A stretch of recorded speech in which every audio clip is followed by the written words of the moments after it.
네, 여러분 안녕하세요. 자, 식강입니다. 여러분, 우리가 지난 시간에 고려시대 정치사에 이어서 우리 중반기 파트 들어가 보도록 하겠습니다. 자, 주제는 기출주제 19고요. 문벌귀족 사회와 무신정권 파트 들어가 보도록 하겠습니다. 자, 먼저 우리가 항상 요 고려시대도 그렇고요. 앞으로 배울 우리 조선시대도요. 조선왕조 500년, 고려왕조 500년이에요. 그래서 이 시기를 가르는 우리가 전기와 후기로 가르는 그 큰 사건을 중심으로 해서 공부를 하시는 게 좋습니다. 자, 그래서 보시면 이 고려시대 같은 경우는 무신정변을 기준으로 해서 고려를 전기와 후기로 나눈다. 이렇게 보시면 되겠어요. 자, 근데 그 시기 때 왕이 누구냐면 의종이에요. 요 의종은 왕의 업적을 묻지는 않을 거예요. 그런데 의종 시기 때 발생했던 것이 무신정변이다라는 거는 체크하시는 게 좋고요. 우리가 선택지에 뭐 의종의 실정, 의종이 정치를 제대로 잘 하지 못했거든요. 그래서 결국에는 이런 무신정변과 같은 큰 사건을 맞이하게 된 거죠. 그래서 이제 그런 정도를 좀 체크하시면 좋겠고, 그 다음에 이제 그 앞 시기, 바로 이제 우리가 오늘 배울 또 중심이 되는 그런 사건이 나오게 되는데, 그게 바로 인종 시기 때 발생하게 되는 두 개의 큰 사건입니다. 그게 하나는 이자겸의 난이고요. 그다음에 또 하나는 묘청의 난이에요. 이거는 큰 사건을 여러분들 순서대로 나열해라 라는 식으로 문제가 출제가 될 수 있는데, 그래서 요렇게 첫 번째, 그 다음에 묘청의 난, 그 다음에 세 번째 무신정변, 요런 식으로 순서를 나열하실 수 있어야 됩니다. 그래서 요 골격만 하나 딱 잡아 놓으시면 쉽게 하실 수가 있을 거예요. 자, 이자겸의 난 같은 경우는 좀 간단하게만 설명을 드리면 개경에서 발생한 문벌귀족의 난이었어요. 그래서 개경에서 이런 난이 일어나니까 개경은 좋은 기운이 다했다. 우리 서경으로 수도를 옮겨야 된다라는 새로운 제안을 하는 서경 세력이 등장을 하게 됩니다. 그래서 한번 수도를 서경으로다가 이전하려고 하는 시도가 있었어요. 그런데 결국엔 그게 실패가 돼요. 그래서 저 서경 세력이었던 묘청이 별도로 나라를 세우고 뭐 연호를 만들고요. 이러면서 난을 벌이게 되는 사건이 발생을 하게 됩니다. 그게 이제 서경에서 일어나게 된 거고요. 근데 한번 어떻게 보면 너무 이렇게 뭐 권력을 많이 쥐고 있었던 문벌귀족들을 한번 누르고 서경 세력들이 주도권을 잡을 수 있는 시점으로 이렇게 넘어가려고 했거든요. 근데 그게 결국 안 된 거예요. 근데 이 문벌귀족들한테 차별받고 있었던 또 다른 세력이 있었는데 그 세력들이 누구냐? 바로 무신이었어요. 근데 다시 이들이 이 묘청의 난이 실패하게 되면서 권력을 쥐게 되면서 거기에서 계속해서 차별받고 여러 가지 서름이 계속 겹쳐 있었던 이 무신들이 폭발을 하게 됩니다. 그게 바로 의종 때 터지게 되는 무신정변이라고 보시면 되겠어요. 그래서 이런 굵직한 사건을 좀 본다고 생각하시면 되겠고, 자, 우리 요 아파트로 넘어가게 되면 우리가 지난 시간에 정치사 초반부는요, 태조 왕건부터 시작이 되죠. 태조 왕건. 그래서 태해, 정광, 경성목 이렇게 됩니다. 그래서 요거는 해종, 그다음에 정종이에요. 근데 이 시기에는 특별하게 뭐 많이 나올 것이 없고요. 정종 시기와 관련해서는 거란의 침입을 대비하기 위해서 뭐 광군을 조직했다. 요런 선제 하나가 걸릴 수가 있겠고, 그다음에 광종 시기 때 잘 나온다. 그래서 제가 미치거나 빛나거나 이런 이야기 했었잖아요. 그래서 앞에서 문제점이 많았던 어떤 왕위의 승계를 여기에서 아주 왕권을 탄탄하게 가지고 가는, 그래서 뭐 노비 안건법이라든지 아니면 뭐 과거제를 실시한다든지 그런 것들이 광종 시기 때 실시가 됩니다. 자, 그 다음에 이제 경종 시기 때로 넘어가게 되면요. 경종 같은 경우는 전시과와 관련된 게 하나가 걸릴 수 있고요. 전시과가 처음 시행이 되고요. 그 다음에 성종 시기 때 잘 나오죠. 최승로의 시무 28조 이렇게 보시면 되겠어요. 그래서 이 태조, 광종, 성종은 선지를 서로 섞어가면서 여러분들한테 잘 이렇게 골라낼 수 있는 그런 문제가 출제가 될 겁니다. 그리고 목종 이렇게 넘어가도록 왕의 업적이 순서가 이렇게 진행된다고 보시면 되겠고, 그 다음에요. 여기 중간에 현덕, 정문, 순선헌 이렇게 껴있어요. 근데 여러분들 시험에서 중점이 되는 왕들이라고 생각 안 하셔도 됩니다. 그 다음에 넘어가서 숙, 예 이렇게 들어가거든요. 그래서 숙종, 예종 이렇게 들어갈 거예요. 근데 미리 조금 체크를 해드리면 인종과 관련해서 이제 이런 사건이 여러분들한테 시험에 나올 거고요. 그 다음에 숙종과 예종 시기 때 들어가서는 어떤 부분이 나오냐면 우리 여진의 침입과 관련된 거 별무반을 만든다든지 그런 것들이 시점이 여기에 들어갈 거예요. 그리고 또 하나는 당시에 이제 유학 교육을 하게 되는데 사립 학교들이 많이 이렇게 융성을 하게 되면서 국가 차원에서 국가 교육기관을 부흥시키고 진흥시키려는 노력을 하게 되거든요. 그런 시점이 또 여기에 숙종과 예종에 들어가요. 그래서 이런 포인트들이 고려 왕조와 관련해서는 문제로 출제가 될 수 있다라고 보시면 되겠습니다. 요 정도예요. 요 정도. 제가 여기 이렇게 다 쓴 이유는요. 이건 여러분들한테 암기하라고 쓴 게 아니라 지금 이 지점이 어느 지점쯤에 와 있나를 여러분들이 파악하시라고 제가 하는 겁니다. 그래서 절대 뭐 공부를 다 일일이 해야 된다 이렇게 생각 안 하셔도 됩니다. 자, 그러면 이제 넘어가서 한번 살펴보도록 할게요. 자, 문벌귀족 사회의 성립 여러분들 이제 교재 보시는데요. 문벌귀족이다라고 하는 거는 초기에 지방 호족이나 아니면 옛날 신라 육두품 출신의 유학자들이 중앙관료로 들어오기도 했고요. 또 여러 대에 걸쳐서 적어도 그 집안에서 3대 이상은 고위간직자를 배출해야 저 집안이 문벌귀족이구나 요런 표현을 들었어요. 그래서 이렇게 문벌귀족을 형성하고 근데 이제 저들은요. 저 문벌귀족들이요. 쉽게 무너지지 않아요. 그러니까 자기들만의 리그를 계속해서 공고히 하는데 그렇게 할 수 있었던 이유가 있었습니다. 그게 뭐냐면 과거와 음서로 관직을 독점하게 되는데 특히 여러분 요거 음서 잘 기억하시고요. 그 다음에 또 하나 공음전 요거 두 개를 잘 기억하시면 되겠어요. 음서는 고려시대 같은 경우는요. 5품 이상의 관리의 자손한테 주어지는 혜택이에요. 그러니까 뭐 그 5품 이상의 관리한테도 말하자면 이제 특권인 거겠죠. 그래서 자식이 관직에 올라올 수 있도록 이런 관직의 등용문, 아빠 백입니다. 아빠 백 이렇게 생각하시면 되겠어요. 그래서 취업 걱정 없어요. 이 시기에 고려 시기 때 내가 문벌귀족이다 라고 하면 우리 아빠 5품 이상 정도야. 그러면 취업 걱정 없어요. 그리고 또 한편으로는 공무원이 됐어요. 근데 뭐 사실 공무원의 월급이 그렇게 많지는 않잖아요. 근데 경제적인 부분에 있어서도 어려움이 없어요. 왜냐면 이 집안은 문벌귀족 같은 경우는 공음전이라고 하는 자식들에게 계속 세습이 되는 토지가 있었다.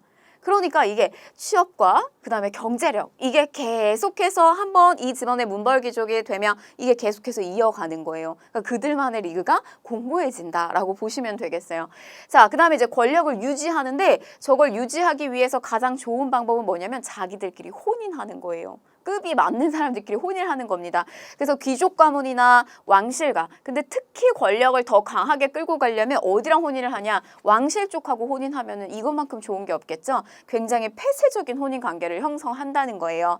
현대 사회와 되게 닮은 듯 하면서도 또 다른 점이죠. 뭐 이거는 아주 전형적으로 저런 것들이 이제 보편화되어 있다면 현대 사회에서도 사실은 은근하게 그런 것들이 있잖아요. 그러니까 뭐 예를 들면 내가 공무원에 합격을 했어. 그러면 이게 꼭 무슨 뭐 내가 공무원이기 때문에 공무원을 만나야 돼 이건 아니지만 내 눈앞에 보이는 사람들이 공무원이 많은 거죠. 그러니까 엄마도 공무원, 아빠도 공무원. 그럼 그 밑에서 나와서 배우고 보고 자란 아이도요. 사실은 그쪽으로 가깝게 갈 가능성이 되게 높아지는 거죠. 그러니까 그들만의 맞아 공무원 집안이에요. 그래서 보통 뭐 어머니가 교사 뭐 그러면은 그 자식들도 또 그 어머니 모습을 보면서 금방 또 교사로서의 직업을 꿈으로 삼기도 하고 이런 것들이 보인다는 거죠. 자, 그래서 보시면 그다음에 이제 대표적인 가문이 이때 당시에 그래서 어떤 케이스가 있었냐면 경원이 씨, 이자겸이 있었고 또 그다음에 김부식 같은 경우도 대표적인 문벌귀족에 해당이 됐습니다. 그래서 요 정도 여러분들 시험에서 나올 거 요렇게 두 개 잘 체크하시면 좋겠어요. 자, 그러면 이런 문벌귀족들 어떤 문제점이 생겼느냐 그 문제점을 보여주는 이제 대표적인 사건입니다. 자, 이자겸이라고 하는 인물이 있었어요. 이자겸이 왕이었던 인종의 즉위에 공을 세우고 왕실의 외척이 되어서 권력을 장악하면서 왕의 측근 세력 간의 정치적 대립이 발생하였다. 자, 저게 무슨 말이냐. 자, 이자겸, 이 경원이 씨 대표적인 이 문벌귀족은 뭐 어느 날 갑자기 툭 튀어나온 인물은 아니에요. 이미 저 앞에 문종 시기 때부터 자기 조부 이자연 때부터 이자연 딸들이 되게 많았거든요. 그 딸들을 계속해서 중첩해서 왕실하고 혼인을 성사시켰던 그런 아주 강력한 가문이었어요. 근데 이자겸 역시 딸들이 굉장히 많았다. 이 어여쁜 딸들이 많았는데요. 자, 보시면 요 둘째 딸을 혼인을 시켜요. 그래서 이 둘째 딸하고 예종하고 혼인을 시킵니다. 그래서 요 사이에서 나온 아들이 누구냐면 아들이 인종이 되겠어요. 인종.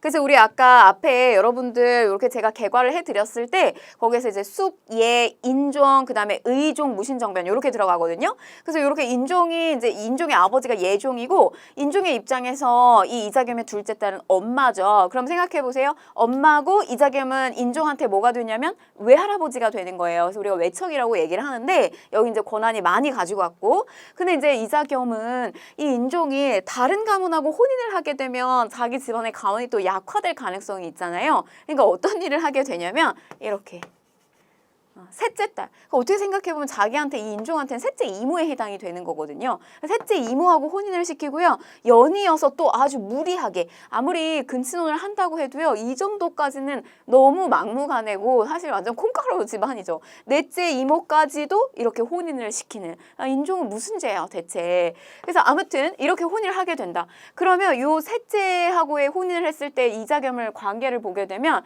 이자겸은 자기한테는 외할아버지이기도 하면서 한편으로는 자기한테 장인어른이 되는 거예요. 그러니까 이 이자겸이 오히려 왕보다 무소불위의 권력을 쥐고 흔드는 그런 위치에 있었다는 거죠. 그래서 근데 여러분 이제 보시면 아무리 할아버지가 이렇게 힘이 세도요. 본인이 왕이라는 거를 알아요. 그래서 뭐 하늘에 태양이 두 개가 없고 권력이라고 하는 거는 아버지와 아들 이 부자 간에도 나눌 수가 없다라는 말이 있듯이 본인이 이제 어느 정도 성장을 해서 성인이 되고 자기가 왕이라는 것을 인지하게 되면 자기가 권력을 잡고 나라를 다스리려고 하는 시도를 누구든지 하게 됩니다. 근데 당시 이자겸은 이렇게 권한을 너무 쥐고 있었던 거죠. 그래서 이 인종을 중심으로 하고 있는 측근 세력과 이자겸을 중심으로 하고 있는 측근 세력 사이에 여러 가지 면에서 뭐 정치적 외교적인 면이라든지 이런 면에서 부딪히게 돼요. 충돌이 있게 됩니다. 자, 그래서 이제 보시면 인종 쪽에서 할아버지 이자겸을 제거하려고 하는 시도를 먼저 했어요. 근데 저거를 시도를 하려면 제대로 했어야 되는데 저거를 시도하다 결국에는 실패를 하게 돼요. 그러니까 제대로 못한 거죠. 그래서 되려 어떤 일이 발생하게 되냐면 인종이 궁궐 안에 아주 꽁꽁 묶이고 갇히게 되는 할아버지한테 갇히게 되는 사건이 발생해요. 그래서 이자겸이 가져다 주는 음식을 갖다가 받아먹는 그런 너무 이렇게 능력이 없고 힘이 없는 그런 존재로 떨어지게 됩니다. 그래서 막 인종이 막 펑펑 울었다는 막 기록이 있어요. 근데 이제 보시면 이자겸과 척춘경이 난을 일으켜서 이제 정권을 장악하게 되고요. 이 이자겸과 척춘경의 권력을 유지하기 위해서 당시 이때 어떤 또 외교적인 상황이 맞물리게 되냐면 여진. 이 여진이라고 하는 민족이 성장을 하게 되면서 금이라고 하는 나라를 만들고 우리에게 되려 군신의 관계를 요구를 하게 됩니다. 근데 그걸요. 이 이자겸 일파가 수용을 하게 돼요. 그럼 저게 미친 거 아니냐, 저거 어떻게 저렇게 수용을 하느냐라고 생각을 할 수도 있겠지만 사실 어떻게 생각해보면 저들은 보수적 집단이죠. 그리고 기득권 세력이에요. 기존의 체제를 크게 변화하려고 하는 개혁적 성향을 가진 세력이 아니에요. 왜냐면 지금 너무나 좋기 때문에. 그래서 지금이 유지되는 거를 좋아하는 그런 보수층이란 말이죠. 그래서 어떻게 보면 저렇게 여진하고의 관계를 불편하게 만들어서 전쟁이라고 하는 걸 맞이하게 되면 이거는 뭐 자신들의 기득권도 흔들릴 수가 있지만 백성들한테도 사실 그게 막 그렇게 좋다라고 또 볼 수가 없는 거거든요. 그러니까 보수 쪽의 입장에서 생각을 좀 해보시면 되겠어요. 그래서 결국 군신의 관계 요구를 수용을 하게 됩니다. 그런데 이제 이런 상황 속에서 인종이요. 상황 반전이 오게 돼요. 자, 상황이라고 하는 거, 역사라고 하는 것이 뭔가 계획적으로 크게 그 틀 안에서 움직이는 것 같지만 어떨 때는 보면은 굉장히 우연하게 우발적으로 큰 흐름이 바뀌기도 하거든요. 이자겸의 오른팔이에요. 근데 둘 사이가 갈라지게 돼요. 그래서 저 척춘겸을 인종이 회유를 하게 됩니다. 그래서 결국에는 인종과 척춘겸이 같이 이자겸을 치게 되면서 이자겸이 가지고 있던 권력을 이제 와르르 무너뜨리는 데 성공을 하게 돼요. 그래서 이자겸 제거하고요. 영광으로 유배 보냅니다. 그리고 이 자기를 도왔던 척춘겸은요. 한 번 배신한 사람 또 배신할 수 있죠. 예, 같이 제거를 하게 됩니다. 그래서 뭐 말미의 상황은 굉장히 비참하죠. 그래서 이렇게 이제 지나 진압을 하게 된다. 저 이자겸은 굉장히 독한 사람이에요. 그래서 저 사람 영광으로다가 할아버지 유배를 보내게 되는데 거기에서 그 있어요. 우리 기운을 돕게 해주는 생선이 있거든요. 그게 뭐냐면 조기예요. 조기. 기운을 돕게 한다. 조기인데 그 조기를 이제 말려서 먹은 거죠. 근데 그게 너무 맛이 좋은 거예요. 그래서 이거 인종한테 가져다 바쳐라. 왕한테 가서 바쳐라. 근데 그 말린 조기에다가 이름을 뭐라고 지었냐면 굴비. 나는 굴복하지 않겠다라고 하는 안일비라고 하는 굴비라고 하는 명칭을 붙여서 보냈어요. 이게 바로 이제 영광굴비라고 하는 곡의 기원이 여기서 이제 오게 된 겁니다. 그래서 뭐 사실 그 끝까지 자기는 비굴하지 않겠다, 굴복하지 않겠다라고 하는 마지막 의지를 왕한테까지 이렇게 보여준 거고요. 자, 그래서 결과적으로 보게 되면 왕궁이 불타며 왕실의 권위가 하락을 하게 되자, 자, 이게 이제 뭐냐면 개경에서 이런 일이 발생을 하게 됐다고요. 그래서 저기 기운 다 있다. 서경으로 가자라고 하는 서경길지설이 새롭게 떠오르게 돼요. 그러면서 서경파에게 사실 권한을 조금 어느 정도 이렇게 주게 되는 그런 분위기를 형성하게 된 거죠. 문벌귀족의 어떤 동요로 인해서. 자, 그래서 당시에 인종이 왕권을 회복을 위한 개혁을 추진하는 과정 속에서 김부식으로 대표하는 개경파와 이자겸이 사라졌다고 해서 개경파가 완전히 없어진 건 아니에요. 이 김부식으로 대표하는 개경파와 그다음에 묘청, 정지상 등의 서경파가 대립을 하게 됩니다. 그래서 개경파, 서경파의 대립 과정 속에서 처음에 인종은요, 저 서경 세력의 움직임에 어느 정도 찬성을 해주고 그래요. 근데 생각해 보세요. 기득권이잖아요. 서울이라고 생각을 해볼게요. 근데 서울에 모든 인프라가 다 갇혀 있는데 중심지 다른 데로 이동하겠대요. 서울 사람들이 가만히 있을까요? 이 옮기는 게 쉽지가 않다고요. 수도를 이전하고 뭔가를 옮긴다는 것 자체가. 그래서 이들이 이걸 옮기려고 시도를 했지만 결과적으로 잘 되지가 않습니다. 개경 세력의 반대에 의해서 되지가 않아요.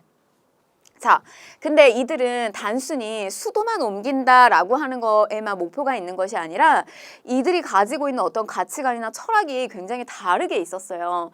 그러니까 예를 들면 이제 개경파 같은 경우는 기존의 체제를 유지하고 뭐 기득권층이죠. 그런데 이제 묘청 같은 경우는요, 서경으로 천도를 하면서 여진을 정벌해야 된다라고 하는 입장에 있었고, 그 다음에 황제를 칙하고 연후를 세워야 된다라고 하는 좀 자주적이고 독립적이고 주체적인 입장에 적극적인 주장을 했던 사람이 바로 묘청이었어요.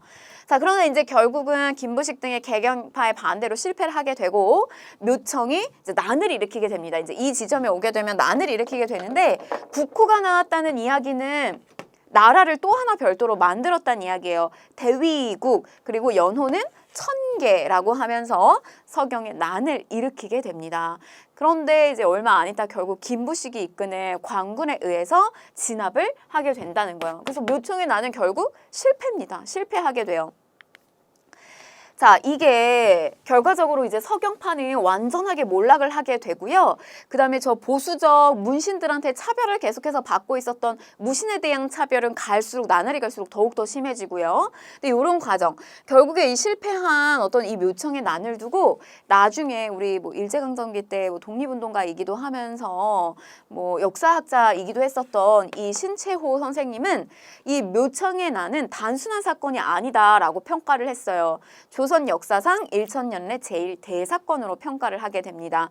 왜냐하면 이렇게 주체적이고 그다음에 독립적인 성격을 가지고 있었던 묘청이 여기에서 진 것을 개경 세력에게 진 것을 되게 안타깝게 여겼던 거죠. 그래서 훗날 우리나라가 왜 이렇게 국권 피탈을 겪으면서 일제강점기를 이렇게 겪고 있을까에 대한 어떤 그런 부분을 이렇게 분석해 보면서 이 지점에서 이렇게 굴복하게 된 거, 이런 어떤 외부로부터의 침입에 대해서 굴복하고 유지시키려고 했었던 저런 개경 세력들이 기존의 권력을 다시 지게 된 거에 대해서 되게 안타깝게 평가를 하셨다는 거. 요것도 은근히 뭐 나오니까요. 여러분들 한번 눈여겨보실게요. 신채호가 조선 역사상 1000년의 제1대사건으로 평가를 하였다. 그렇다고 해서 묘청 자체를 막 이렇게 찬성한 건 아니었어요. 묘청이 조금 더 용의주도하게, 경거망동하지 않고 용의주도하게 이걸 성공시켰으면 얼마나 좋았을까, 뭐 이런 또 평가를 내리기도 했습니다. 자, 아무튼 이렇게 해서 묘청의 난은 실패로 끝났다. 자, 그래서 여러분 물이 고인다고 했잖아요. 그래서 그 고여있는 물은 결국 피바람으로 인해서 정권 교체라고 하는 것으로 이렇게 맞이하게 됐어요. 자, 이게 이제 무신정변인데 무신을 하대하는 분위기가 지속되고 군인전, 밀려있는 이런 군인전 같은 경우도 제대로 지급받지 못해서 하급 군인들의 불만이 고조되고 있었던 상황이었다. 뭐 여러분 이제 앞에 보면 이게 시기적으로 앞에 거란의 침입이라든지 이제 이런 것들 맞이하게 되거든요. 근데 그때 당시에 이 무신들이 뭐 여러 가지 혁혁한 공을 세우고 그래요. 그래서 어느 정도 이렇게 입지를 뭐 잡아가고 있는 그런 상황임에도 불구하고요. 여전히 문신과 무신에 대한 차별은 크게 이루어졌어요. 뭐 예를 들면은 특히 뭐 여러분들 좀 잘 알고 계시는 서희라든지 아니면 강감찬이라든지 윤관이라든지 이런 인물들은요. 전부 과거 시험을 거쳐서 이 문신으로 들어온 사람들이었어요. 그러니까 어떻게 보면 중요한 지점에서 이렇게 승진을 하는 자들은 저렇게 실제로 전장에 나가서 싸우고 하는 저런 사람들 말고 문신 출신들이 많이 이렇게 승진을 하는 그런 모습들이 보여지고, 그 다음에 또 뭐 어디 이렇게 바깥으로 행차를 나가거나 이러면 이 무신들 같은 경우는 그냥 문신들을 태우고 보초 서는 역할 이런 것들 많이 했다는 거죠. 기본적으로 무신들을 많이 깔보는 그런 풍조가 만연해 있었습니다. 그래서 이제 보시면 당시 정중부의 난이다, 보현원 나들이 사건이다, 무신정변이다 이렇게 이야기를 하는데요. 저 정중부라고 하는 인물은요, 키가 2m가 넘고 아주 이렇게 체격적으로도 훤칠하고, 뭐 그다음에 뭐 이렇게 수염이 굉장히 이렇게 미남형으로 잘 이렇게 멋있는 인물이었다 그래요. 근데 저 정중부가 가지고 있는 저 수염을 당시에 김부식의 아들이었던 김돈중이죠. 그러니까 이 김부식이 개경 세력의 대표였다고 보시면 되겠어요. 요 무렵으로 넘어왔을 때. 근데 그 아들이 얼마나 아나무인이었겠어요. 이 김돈중이 자기보다 한참이나 나이도 어린데 이제 막 문신으로 들어온 인물이었는데, 이 김돈중이 정중부의 수염을 촛불 가지고 이렇게 장난을 친 거예요. 희롱하고. 그러니까 정중부가 너무 화가 나가지고 이 김돈중의 뺨을 때려요. 근데 그걸 이제 아버지한테 가서 잃은 거죠. 그랬더니 김부식이 제 정중부 매질을 해야 된다고, 자기 아들 건드렸다고 매질해야 된다고 자기 아들을 꾸짖지는 않고 저 정중부를 혼내야 된다고 하면서 뭐 왕한테 건의를 해요.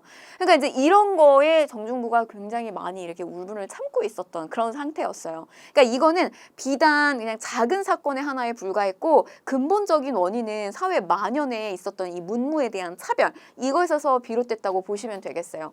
자, 근데 이제 그 사건이 뭐냐면 보현원 나들이 사건이죠. 자, 그래서 이 나들이 사건은 이런 겁니다. 보현원으로 가는 길에 잠시 쉬었다 가는데요. 이때 왕이 뭐 이제 수박기라고 하는 무예 대회 같은 것들을 이제 하게 된 거예요. 근데 이 무예 대회 같은 경우는 무예 시합이라든지 이제 이런 걸 겨루는 거는 당시에 뭐 서로 간에 이제 갈등이 있었던 걸 해소하는 놀이이기도 하고, 또 한편으로는 이때 왕한테 잘 보이게 되면은 왕이 이렇게 눈에 들기도 하는 뭐 굉장히 이렇게 좋은 즐거운 분위기에서 할 수 있는 그런 놀이, 무술 시합 이런 거라고 생각하시면 되겠어요. 근데 당시에 여기 이제 나온 사람이 이미 50대가 넘는 이송이라고 하는 아주 좀 나이가 많은, 당시 이제 대장군 정삼품의 급이 높습니다. 이 무신들 중에서 급이 높은 대장군에 해당되는 이송이라고 하는 인물이 나와요. 근데 이미 나이가 너무 많고요.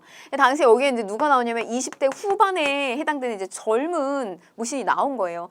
둘 사이에 이제 수바키를 시키게 됩니다. 수바키는 오늘날 태권도, 택견하고 좀 비슷한 그런 몸동작으로 하는 그런 무예라고 보시면 되겠어요. 이제 그런 수바키를 시키게 되는데 너무 나이가 많고 힘도 딸리고 이러니까 조금 싸워보다가 이게 뒤로 주춤주춤 하면서 밀려나면서 기권을 하게 돼요. 근데 이 모습을 지켜보고 있었던 문신이에요. 한례라고 하는 문신이 와가지고 이 이소웅의 뺨을 때려요. 그러니까 뺨을 탁 맞고서는 여기 섬돌 아래로 대굴대굴 굴러가게 됩니다. 근데 이거를 자기 선배가 이렇게 희롱을 당하는 모습을 옆에 있었던 이 무신들이 이걸 지켜보면서, 특히 이제 정중부 같은 경우 그 화를 막 참지 못했다 그래요. 엄청나게 막 화가 나가지고 이러고 있었는데, 지금 당장은 때가 아니니까 이 보현원으로 당도하는 그날 밤에 거사를 치르자. 그래서 이런 어떤 보는 나들이 사건이 불씨가 돼서요. 도착하자마자 그날 밤에 여기에 관련되어 있었던 이 문신들을 다 모조리 사살을 하게 됩니다. 그리고 바로 개경으로 들어가서요. 문관을 쓴 자는 말단 설이라고 할지라도 다 씨를 말려라. 이런 이제 피바람이 분 것이 바로 무신정변이라고 보시면 되겠어요. 자, 의종을 어떻게 됐느냐? 너도 문제다. 너도 제대로 이런 아주 사회에 만연해 있었던 이런 문신들의 안하무인적인 행동들, 무신들에 대한 차별을 돌보지 않았다. 이 의종은 폐위를 하고 거제도로 유배를 보내게 됩니다. 그리고 허수아비 왕을 올린다고 보시면 되겠어요. 자, 그러면 이제 무신들의 시대가 왔네요. 정중부. 자, 이의방 이렇게 들어가요. 실제 순서는 이의방, 정중부 이렇게 들어가는데 잘 됐을까요? 잘 안 됐습니다. 잘 되지 않았어요. 왜냐하면 이거 결국 정권 교체잖아요. 이게 일정한 절차를 밟고 승계를 밟은 게 아니라 기존의 틀을 무너뜨리면서 정변을 일으킨 거기 때문에 아랫사람이 윗사람을 치는 이런 하극상 같은 일들이 계속해서 연이어서 일어나는 거예요. 정중부가 이의방을 제거해요. 얼마 있다가 경대승이라고 하는 인물이 등장을 하게 되면서 이 정중부를 또 제거를 하게 됩니다. 자, 그러면 이제 보시면 무신정변 이후에 이의방과 갈등이 생겨서 이의방 일파를 제거하고 이 정중부 시기 때 또 여러 가지 사회 봉기나 난 같은 것들이 많이 일어나게 돼요. 자, 이게 다 반무신난이라고 생각을 하시면 되겠어요. 자, 김보당의 난, 그 다음에 여러분 여기다 하나 더 추가하시는데 귀법사의 난, 귀법사의 난, 그 다음에 조이총의 난, 조이총의 난, 그 다음에 망소이의 난입니다. 뭐 김보당의 난 같은 경우 의종의 복이 다시 올려라 주장하고요. 이 귀법사의 난 같은 경우는 교종승려들의 난이에요. 불교에는 교종과 선종이 있는데 당시 이 무신들, 칼잡이 무신들이 들어오게 되면서 그 어려운 종파에 대한 깨달음, 불경을 막 읽어야 되는 이 교종보다는 참선을 수행하고 문자가 굳이 필요 없어도 깨달음을 얻을 수 있는 선종 같은 것들을 많이 키웠단 말이에요. 그래서 이제 교종들의 승려들이 이렇게 난을 일으킨 것이 귀법사의 난입니다. 자, 그 다음에 서경유수 조이총의 난인데 이 조이총의 난은 서경에서 발생을 했다는 거 하나 좀 체크할게요. 서경과 관련된 거는 지역사로 문제 출제가 많이 되니까 꼭 눈여겨서 한번 보시고, 그리고 이제 망소이의 난인데 이건 여러분 어디서 일어난 거냐면 명학소에서 일어난 거예요. 향부곡소라고 하는 차별받는 양민들의 지역이었잖아요. 그래서 요 명학소에서도 이런 일들이 봉기가 일어났다는 거. 그래서 여러분 얘는 이렇게 하시면 좋아요.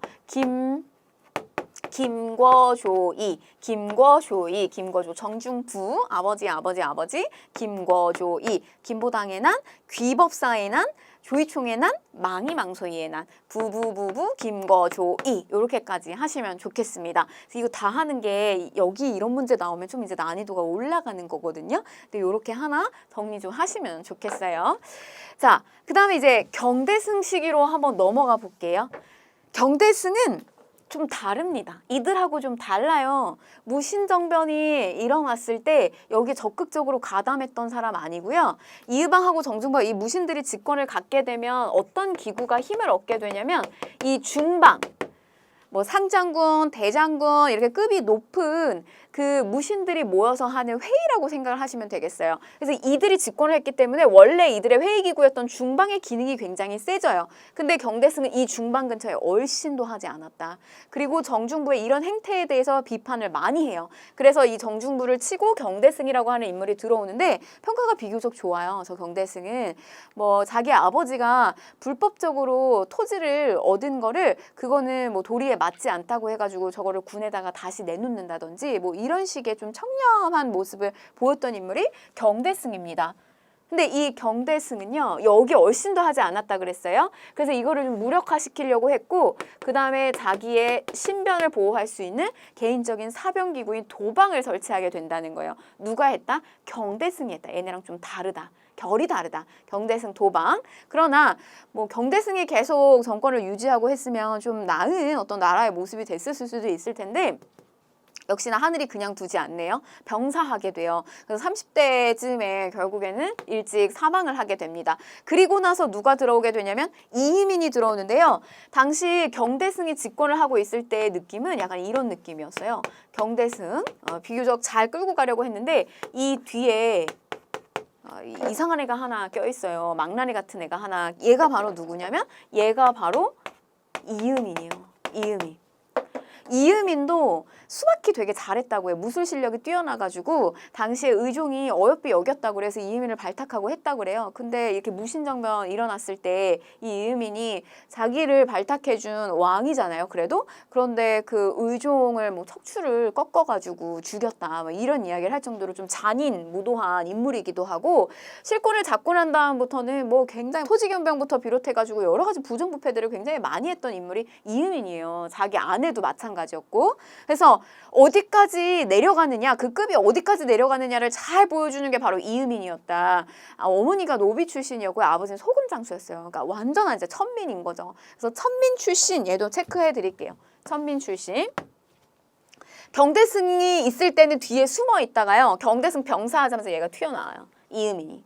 그래서 이음인이 죽은 후에 집권하였다가 자 그런데 이제 이 모습을 지켜보고 있었던 또 급이 다른 이가 있었으니 그 인물이 누구였냐면 바로 최충원이었습니다. 최충원. 최충원은 자기 아버지, 할아버지 전부 다 뭐 상장군 이런 것들을 지냈을 정도로 그러니까 집안 자체가 그러니까 무신이기는 하지만 집안 자체가 굉장히 뼈대에 있는 그런 좋은 집안이었어요. 그러니까 이음인하고는 완전히 그 출발부터가 다른 인물이라고 보시면 되겠어요. 그래서 요 최충원 시기 때 이 최씨 집권 시기 때부터 4대에 걸쳐서 무신이 집권을 하게 되는데 이 시기로 들어가면서 이제 무신 정권은 안정기에 들어간다고 보시면 되겠습니다. 자, 이음인 이때도 나는 일어났어요. 김삼이 효심해난이라든지 뭐 이제 이런 것들 발생했다는 거 체크하시고 자 최충원 시기로 넘어갈게요. 봉사십조 올려요. 최충원이 왕한테 올리면서 처음에 이 봉사십조에는 이음인을 엄청 씹어요. 너무 잔악무도하고 뭐 얘가 이렇게 정권을 휘두르고 내가 하겠다 이거죠. 결국 이러이러한 문제점을 해결하겠다라고 하면서 올립니다. 근데 뭐 형식적인 거 불가해요. 마찬가지 자기가 권력을 잡기 위해서 올라온 거고요. 실제 시행되지 않았고 최충원은 똑똑한 인물이었어요. 그래서 이 무신집권이 가지고 있는 한계, 부족한 점 이런 것들을 잘 파악하고 있었는데 권력을 좋아하기는 했지만 왕의 자리를 넘보지는 않았다. 이 최충원 같은 경우는 그런 점에 영리하죠. 민심을 등을 돌려야 되잖아요. 왕의 자리를 탈취하고 하게 되면 그걸 등 돌리고 가야 되는 그런 부담감을 지지는 않았습니다. 최충원 같은 경우는. 근데 요 시기 때 자기가 권력을 휘두를 수 있는 기존의 중앙통치기구가 있었는데도 불구하고 그거 다 무력화시키고요. 뭘 만드냐면 교정 도감이에요. 교정도감.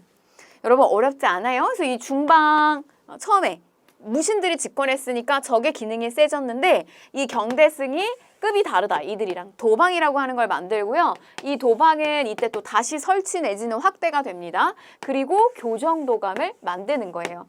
그래서 최충원이 여기에 말하자면 이제 교정 별감이 됩니다. 감투를 쓰고 우두머리가 되는 거죠. 최씨 정권 다 교정 별감이 된다고 보시면 되겠고 자, 네, 도방을 확대한다. 이렇게 보시면 되겠고요. 자, 근데 역시나 최충원 시기 때도 난은 일어났어요. 대표적인 난이 뭐냐면 만적의 난. 이거 어디에서 일어났겠어요, 여러분? 저 만적은 노비거든요. 최충원의 노비예요. 사노비입니다. 그럼 어디서 일어난 거냐면 저거는 개경에서 일어났다. 개경에서 일어난 난입니다.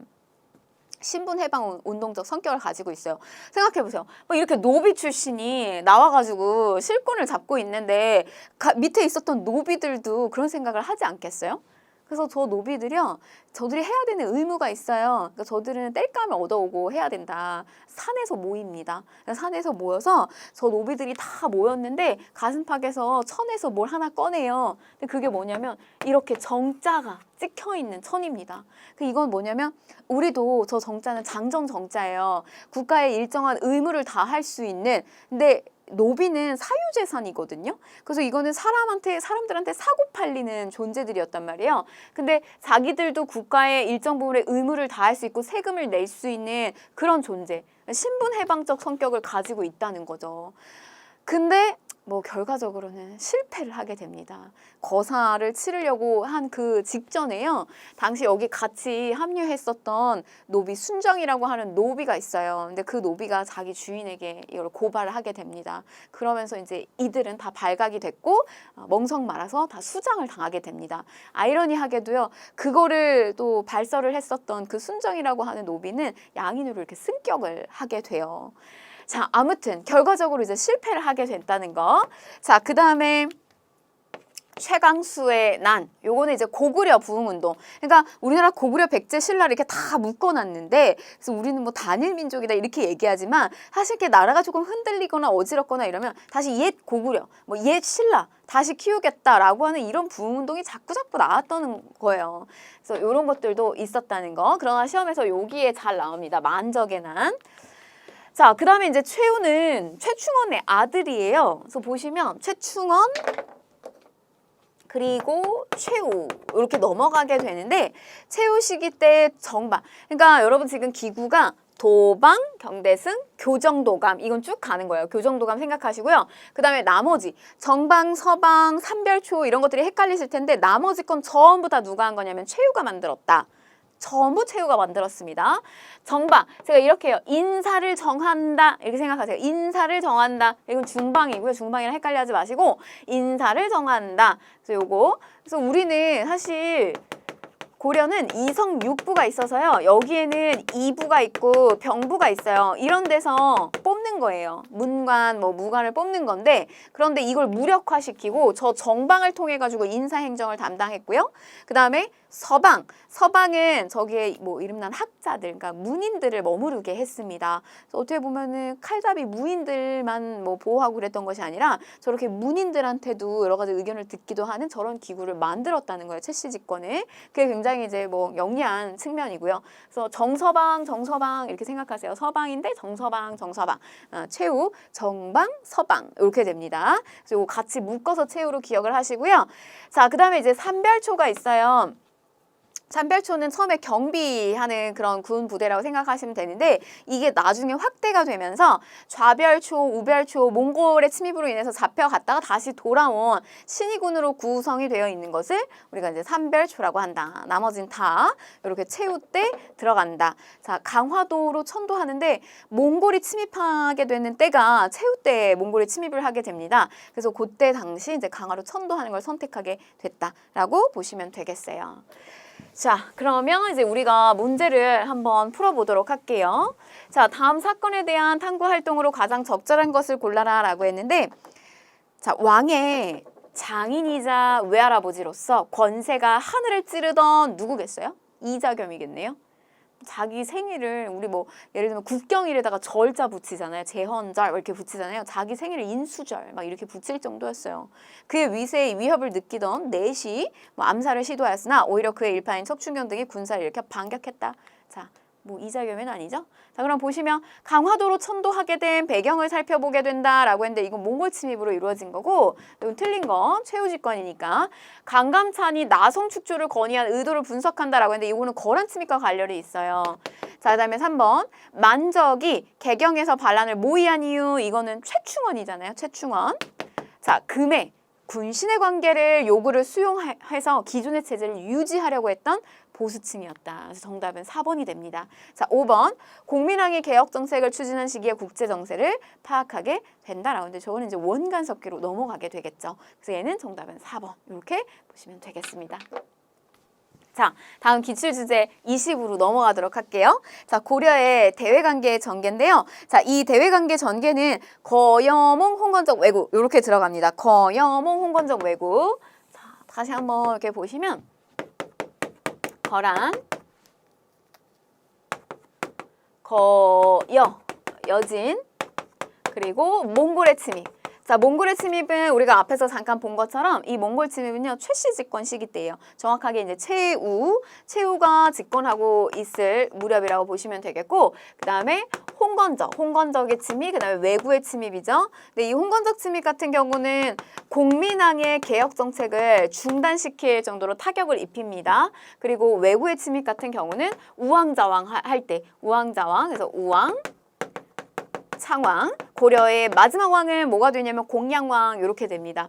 자, 그 다음에 이제 거란 여진인데요. 이 부분에서 시기가 언제냐라고 하는 거를 잡아드리게 되면 거란의 1차 침입이 성종 때에 이루어지게 돼요. 그리고 현종 시기로 넘어가게 되면서 2차, 3차 이렇게 충돌이 있었고 그 다음에 여진하고의 부딪힘이 있었던 것은 숙종 그리고 예종 요 시점에 들어간다고 보시면 되겠어요. 그래서 앞에서 정치사 잡아드렸던 그 파트 보시면 뭐 우리가 앞에 뭐 시기왕부터 시작해서 이제 숙예, 인종, 숙예, 인종, 의종, 무신 즉 정변이죠. 무신정변. 그리고 최후 몽골 그다음에 이렇게 넘어간다고 보시면 되겠습니다.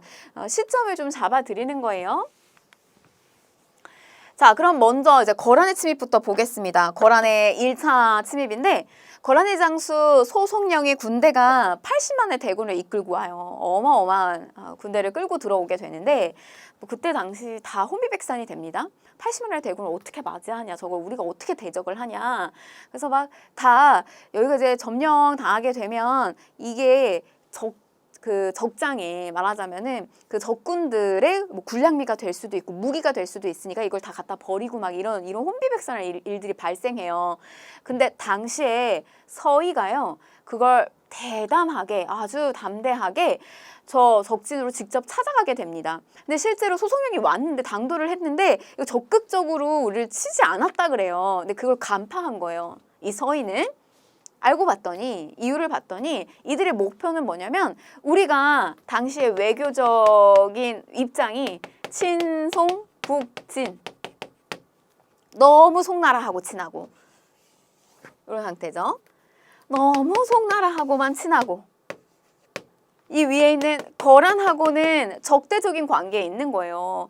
니네는 왜 이렇게 바다 건너 멀리 있는 송나라하고만 외교 관계를 하고 우리를 적대시하냐. 그 우리 태조 왕건 때부터 거란이 사이좋게 지내자 하고 낙타 50피를 보냈는데 그거를 만부교 다리 밑에서 물 한 모금 주지 않고 다 굶겨 죽이고 이랬단 말이에요.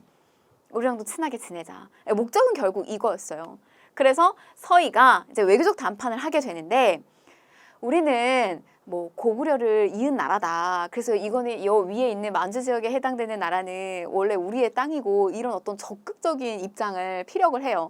그리고 또 우리가 사실 너희들하고 교류를 하고 싶은데 하지 못하는 이유는 여기 중간 경계 지역에 여진이 껴있거든요. 이 여진들 때문에 니네들이랑 교류하는 게 쉽지가 않다. 그래서 이 지역에 대한 영토를 우리가 좀 확보를 하겠다라는 이제 그 협의를 보게 돼요. 이게 바로 이제 그 유명한 서희의談判입니다. 80만의 대군을 끌고 들어왔는데요. 손에 뭐 피 한 방울을 묻히지 않고요. 오히려 우리가 강동, 요 압록강가에 있는 동쪽에 있는 강동의 육주예요. 근데 이 육주의 영역까지 우리가 이걸 획득하게 되는 어떤 성과를 얻게 돼요. 강동육주 지역을 획득하게 됐다. 그래서 이거는 뭐 굉장히 그 높은 외교적 성과로 보고 있고요. 그래서 1차 이렇게 해서 이제 물러나게 됩니다. 자, 근데 이제 2차 침입. 일단 우리가 약속을 지키지 않아요. 우리 뭐 근현대사 파트 가게 되면 우리가 맨날 당하는 것만 나오게 되는데 뭐 여기 보게 되면은 우리가 밀고 당기기를 엄청나게 잘합니다. 거란을 쥐고. 근데 당시에 거란도 무작정 우리한테 다시 이렇게 침입해서 들어올 수가 없으니까 이거 명분을 잡아요. 근데 그 명분이 뭐였냐면 광주의 정변. 2차 침입의 원인이 뭐냐 이러면 광주의 정변이에요. 고려 땅에서 저런 정변이 일어나서 왕이 바뀌는 사건이 발생을 하게 돼요. 근데 너네는 저런 일이 발생을 했는데도 우리한테 이야기도 안 하고 그리고 우리랑 교류도 적극적으로 하지 않는다라고 하면서 이제 이걸 명분 삼아서 쳐들어오게 됩니다. 사실 구체적인 내용은 뭐 목종을 강조라고 하는 충신이 있는데 이 강조가 목종을 폐위하게 된 사건이에요. 목종의 어머니 천추태후가 있거든요. 근데 그 천추태후가 뭐 신라의 귀족이라고도 보고 있는 김치향이라고 하는 인물하고 불륜 관계에 빠지게 되면서 그 아들을 뭐 목종 자리에다 막 앉히려고 하고 이런 불미스러운 상황이 발생하게 돼요. 그러니까 충신이었던 강조가 막 목종을 폐위하면서 왕을 갈아엎는 이런 일들이 발생을 한 겁니다. 근데 어찌됐건 여러분들한테 그런 걸 묻진 않을 거예요. 이게 바로 이제 강주의 정변인데 저걸 구실로 거란이 다시 침입해서 들어오게 됩니다. 근데 이제 이때 이걸 누가 맞서 싸우냐? 양규가 2차에서는 흥화진 전투에서 승리를 하게 돼요. 그래서 어떤 약속을 하게 되냐면 고려의 왕이 입조한다. 저건 이제 거란의 조정에 들어가서 예의를 갖추는 저런 행위를 하겠다라고 약속을 한 거예요. 그리고 거란이 철수를 하게 됩니다. 그래서 서로 잘하자. 지금 이렇게 전쟁 길게 해봤자 너네들한테도 좋을 게 없다. 이렇게 해서 협의를 본 겁니다. 근데 또 그 약속을 우리 고려가 지키지 않아요. 거란 입장에서 엄청나게 열받는 거죠. 야, 강동육주 내놔라. 니네 우리랑 만나기로 해가지고 우리가 강동육주 선물도 주고 선물 공세도 다 하고 했는데 니네 어떻게 이렇게 할 수가 있냐 라고 하면서 현종 입주하지 않은 거 이런 거 명분 삼아서 다시 쳐들어오게 됩니다. 10만의 대군을 이끌고 강동 육주 반환을 요구하면서 침입해요. 근데 이때 기다리고 있었던 그 유명한 장군이 있죠. 바로 강감찬 장군이 기주에서 거란을 격퇴하게 되면서 이제 대승을 거두게 됩니다. 아주 그 좁은 계곡으로다가 유인을 시켜요. 그래서 유인을 시킨 다음에 사방을 다 둘러싸고 에워싸서 바람이 부는 방향을 타고 화살을 통해서 공격을 하게 되면서 이제 완전히 대승을 이루게 됩니다. 이게 이제 바로 귀주 대첩인데요. 결국 뭐 거란은 어떤 성과도 보지 못하고 전부 다 괜히 고려를 건드렸다가 오히려 타격만 받고 도망가는 이런 상황을 겪게 됐다라고 하는 것이 이제 우리의 거란의 침입과 격퇴 파트입니다. 그래서 1차, 2차, 3차 이렇게 보시면 되겠어요. 자, 강감찬의 건의로 개경 주위에다가 도성을 에워싼 외성을 축주했다라고 했는데 개경이 이렇게 수도가 있으면요. 이 주변을 이렇게 싼 게 나성이라고 보시면 되겠고 그리고 이제 천리장성이라고 하는 것은 이렇게 쌓는 거예요. 압록강에서부터 동해안 도련포까지를 이렇게 천리장성. 그래서 여기 강동육주 얻었잖아요. 근데 이거 다시 한번 복습해서 보게 되면 우리 부여성, 비사성 이렇게 쌓은 게 뭐였냐면 당나라 바라보면서 연개소문이 쌓았던 천리장성이 있었어요. 그래서 부여성부터 비사성이 있었고 요거는 압록강에서부터 동해안 도련포까지 이런 거 있었다는 거. 자, 그러면 이제 여진하고의 충돌입니다. 여진하고 어떤 충돌이 있었느냐? 자, 우연하게 부딪히게 돼요. 여진도 그만큼 이제 성장을 하고 있었고, 여진 내부에서도 이제 어떤 여러 가지 내분이 생기면서 압록강 일대로, 중류 일대로 이렇게 내려왔다가 우리 고려하고 우연하게 부딪히게 되는데, 그때 당시에 고려가 여진하고의 전투에서 크게 패하게 됩니다. 이 우리 입장에서 되게 당황스럽고 놀랄 일이었거든요. 그래서 당시에 숙종시기 때 저 여진에 기병을 상대하는 말 타고 다니는 저 기병을 상대할 수 있는 기병을 보완을 하게 되는데 그게 바로 별무반이었어요. 그래서 이 별무반은 보병과 그다음에 기병과 말 타고 다니는 기병과 그다음에 승병, 항마군이라고도 얘기하거든요. 마귀를 대항할 수 있는 거 누가 할 수 있는 거예요? 승병이 할 수 있는 거잖아요. 바로 이제 그런 별무반을 조직을 하게 됩니다. 그래서 윤간의 건의에 의해서 숙종 때 이렇게 별무반을 조직을 하게 되고요. 그다음에 저렇게 조직해서 친 것이 언제냐면 예종 시기로 넘어가요. 그래서 윤간의 별무반을 이끌고 여진을 정벌하게 됩니다. 동북구성의 위치는 여러분들이 모르셔도 돼요. 좀 설이 많기 때문에. 근데 여러분들이 강동의 육주는 알고 계셔야 됩니다. 이렇게 강동 육주를 서희의 단판으로 차지했다는 거. 그래서 동북구성을 축조하게 되고 근데 관리가 저희가 지역이 어려웠어요. 그래서 저 지역을 뭐 2년 만에 다시 여진의 요청도 있었고 우리도 관리도 어렵고 그래서 돌려주게 됩니다. 근데 실수였죠 이게. 그래서 여진이 이런 것들 이제 기반 삼아가지고 계속해서 성장하면서 나라 이름을 뭐라고 하냐면 금이라고 하게 된 거예요. 나라 이름 금이라고 하고 언제? 이자겸 때. 이자겸 실권 잡고 있을 때 우리한테 되려 군신의 관계를 요청을 하게 됩니다. 그렇게 이제 맞물리는 거예요. 그래서 금나라를 건국하고 4대의 요구를 수용하게 되더라. 그래서 이자겸이 어떻게 한다? 뭐 기존의 체제 흔들고 싶지 않으니까 오케이 이렇게 간 거죠. 자, 다음 이제 몽골입니다. 몽골 침입은요, 앞에 있었던 거란과 여진하고의 충돌하고는 차원이 다른 거였어요. 징기스칸 여러분 들어보셨죠? 그래서 세계를 정복하려고 했었던 그 야망을 가지고 있었던 이 징기스칸이 몽골 제국을 만들게 되는데 이 몽골 제국이 성립이 되면서 당시에 우리가 이제 처음 고려가 이 몽골 제국하고의 만남이 어떤 사건으로 이루어지게 되냐면 강동성 전투라고 하는 것이 발생을 하게 됩니다. 구체적인 내용을 묻지는 않을 거예요, 여러분들한테. 그러니까 순서 정도를 기억하시면 되겠고 저게 나오면 몽골 침입과 관련성이 있구나 정도만 나올 겁니다. 대략적으로 그냥 간단하게만 설명을 드리면요. 평양 일대요. 평양의 동쪽 일대인데 저 강동성 일대에 거란족의 잔여 세력들이 자꾸 들어와서 고려를 귀찮게 했던 거죠. 근데 저 거란족을 물리치는 데 있어서 누가 도와주냐면 바로 몽골이 도와주게 됩니다. 바로 문제는 여기서 발생을 하게 돼요. 고려와 몽골 함께 고려 침입한 거란족을 강동성에서 몰아내게 됩니다. 그냥 도와줬을까요? 저 강대국은 공짜로 도와주지 않아요. 항상 자국의 이익을 위해서 움직입니다. 그래서요, 저걸 빌미로 해서 우리한테 너무너무 무리한 곡물에 대한 요구를 하게 된다는 거죠. 뭐 어느 정도 해야 되는데 너무 이제 그게 심각하게 요구를 하게 되니까 뭐 그런 과정 속에서도 여러 가지 이제 부딪힘이 있었던 거예요. 근데 그런 거를 수행하고 있었던 안하무인격의 인물이 누구였냐면 이름도 특이한 저고여입니다. 이 저고여가 몽골 사신 저고여가 왔다 갔다 하다가 국경 지역에서 피살되는 사건이 발생을 하게 돼요. 어차피 터질 게 터진 거죠. 그래서 이제 이걸 빌미로 해서 몽골 1차 침입이 들어오게 됩니다. 자, 1차 침입. 근데 당시에 이 몽골 제국은 사실 여러분 이 몽골 제국의 군 부대가 온다라고 하는 소식만 듣고도요. 그 지배를 당하는 민족들이 그냥 자발적으로 항복을 했대요. 너무 두려워서. 너무 잔인하기도 하고 뭐 몽골 부대가 지나가는 자리에는 풀 한 폭이 나지 않을 정도로 이제 멸족을 할 정도로 굉장히 잔인했기 때문에 속도도 되게 빨랐고요. 근데 그런 몽골 제국이 고려가 이렇게 오래도록 우리한테 버틸 것이다. 이거는 몽골 제국 입장에서 되게 당황스러운 일이었을 거예요. 1차 침입, 박서가 귀주성에서 철저하게 걸어 잠그고 막습니다. 저항을 하게 돼요. 그래서 수도인 개경이 포위되어서 고려 정부의 요청으로 더 이상 이렇게 오도 가도 하질 못하는 상황인 거예요. 둘 다 대치 상태에 빠지게 되면서 강화를 맺고 돌아가게 돼요.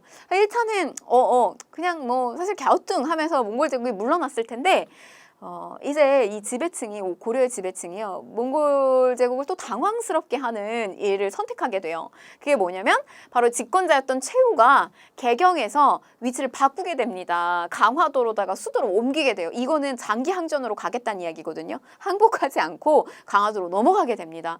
그러면서 이제 우리 고려 땅에서는 많은 백성들이 나서서 이 몽골 제국을 막아서고 있는 그런 상태로 들어가게 되는 거죠. 자, 그래서 2차 침입으로 들어가게 되는데 누가 나오냐? 승려가 나옵니다.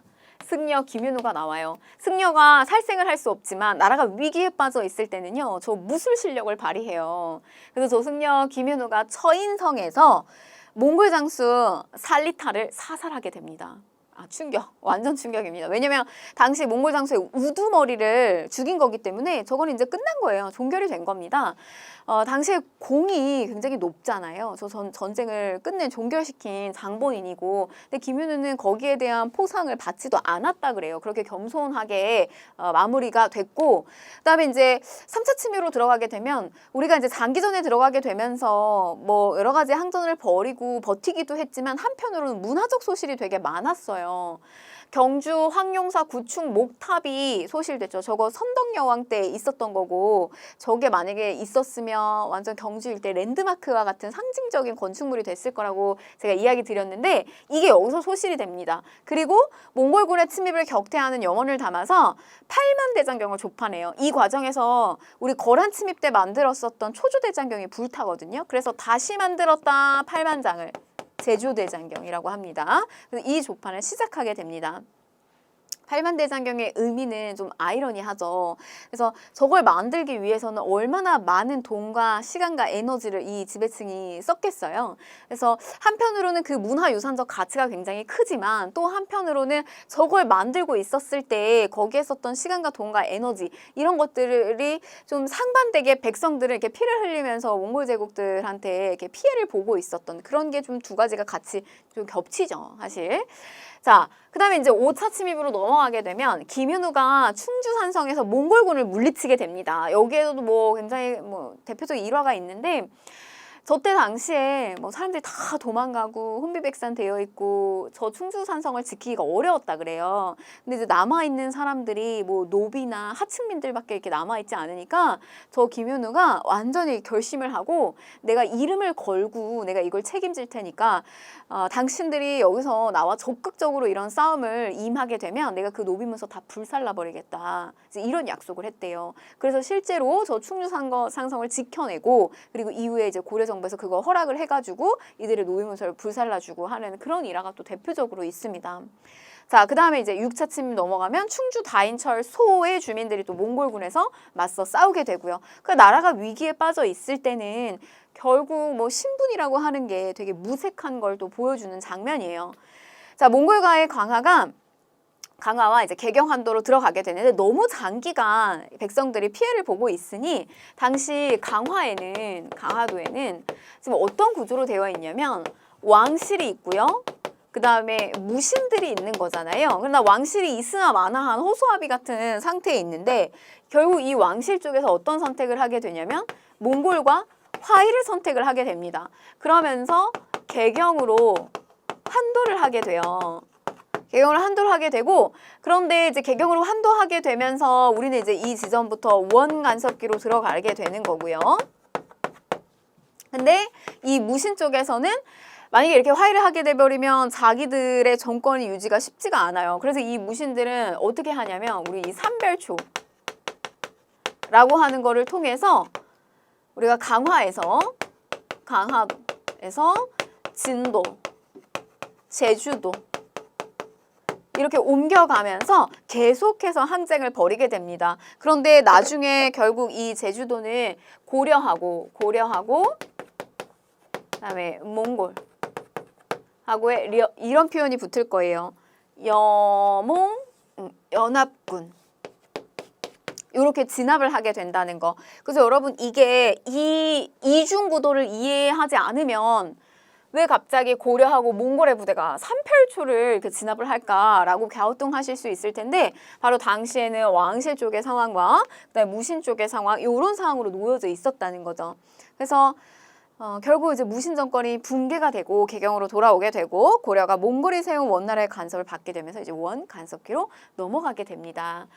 자, 강화도에서 배중손의 지휘 아래 마지막까지 계속 버틴 거예요. 승화 왕족 온을 왕으로 추대하고, 그러다가 이제 진도로 옮겨가서 용장선을 쌓고 또 도읍을 건설하게 됩니다. 이때 여러분 일본에다가 또 국서를 보내서 몽골에 맞서 싸우자, 우리 같이 힘을 모아서 맞서 싸우자라고 하는 국서를 보내기도 했다고 해요. 배중손이 죽자 김통정의 지휘로 또 제주도로 이동을 하게 됩니다. 그래서 강화도, 진도, 제주도 이렇게 넘어가게 된다는 거. 그래서 이렇게 이제 제주도고요. 이게 여러분 조금 더 알려드리면 제주도에서 항파두리 성을 쌓고 끝까지 항쟁하더라, 이런 게 나올 거예요. 그러면 이거는 제주도, 김통정, 항파두리 성 이렇게 기억을 하시면 되겠습니다. 요게 이렇게 진도나 뭐 강화도나 이렇게 섞어서 나올 수도 있을 거예요. 그럼 뭐 이렇게 생각하세요. 제주도 해파리 통통 이렇게 하시면 되겠습니다. 그래서 제주도의 항파두리성, 그다음에 김통정, 제주도 해파리 통통, 제주도 항파두리성, 김통정 이렇게 기억을 좀 하시면 좋겠어요. 그래서 딴 데 끌고 가지 마시고요. 그래서 강화, 진도 옮겨다니면서 김통정. 그런데 여기에서 이제 진압을 당했다. 이때 여기 제주도에 진압할 때요, 몽골하고 고려의 여몽 부대가 와서 여기 진압하려고 제주도에 왔는데 너무 좋은 거예요. 뭐하기가, 말 키우기가. 자기들이 끌고 왔던 말 여기서 이제 키우는 그런 어떤 또 기원이 되기도 했던 사건입니다. 자, 아무튼 자, 이렇게 해가지고 몽골의 침입까지 살펴보게 됐고요. 그 다음에 이제 넘어가셔서 홍건적의 침입이에요. 자, 이 홍건적은 붉은 색깔 두건을 쓴 농민 반란이라고 생각하시면 되는데, 이게 원래 이제 원나라에 반해서 들어오게 된 겁니다. 그래서 고려까지 침투해서 들어오게 된 거예요. 근데 저 홍건적의 침입이 개경을 함락시키고 공민왕이 안동까지, 여기 체크를 좀 하실게요. 복주, 안동까지 피난을 가게 되는데, 밑으로 쭉 내려가게 되면서 저 안동에서 다리를 건너는데요. 저 노국공주가 치맛자락이 너무 기니까 저기 안동에 있는 주민들이 나와가지고 노국공주 다리를 만들어줬다 그래요. 그게 바로 노다리예요. 노다리. 노국공주 다리, 노다리. 그래서 여기 안동에서 유명한 민속놀이가 그 노다리 밟기라고 하는 게 있죠. 뭐 이런 것들도 한능검에 아주 잘 나오고요. 자, 그 다음에 뭐 이제 왜구의 침입입니다. 우왕장 할 때 왜구의 침입이고요. 그래서 홍포, 황포 이렇게 됩니다. 홍산에서 최영 장군이, 진포에서는 최무선이 화포를 이용해서 왜구를 격퇴했고요. 그 다음에 황산대첩에서 이성계 장군이 황산에서 왜구를 격퇴하게 됐다는 거. 이 진포대첩과 관련해서는 요 화통도강 화포 이용해서 왜구 격퇴한 게 잘 나오고요. 그 다음에 이성계 장군의 황산대첩도 잘 나오니까 체크를 좀 하셨으면 좋겠습니다. 자, 그러면 문제 한번 풀어볼게요. 다음 상황이 나타난 시기를 연필에서 옳게 고른 것은 했어요. 자, 거란군이 귀주를 지날 때 강감찬 등의 동쪽 교회에서 맞아 싸웠다. 거란의 침입이죠. 거란의 3차 침입이 되겠습니다. 귀주 대첩이고요. 자, 그러면 서희의 외교 단판 여진하고의 만남 속에서 별무반을 조직하게 되죠. 그럼 여기네요. 이렇게 하시면 되겠습니다. 그래서 한번 이제 전체적인 줄거리 다시 한번 정리하시면 되겠어요. 자, 다음 강의 주제는요. 고려시대 후반기 정치사로 또 들어가 보도록 하겠습니다. 네, 고생하셨습니다.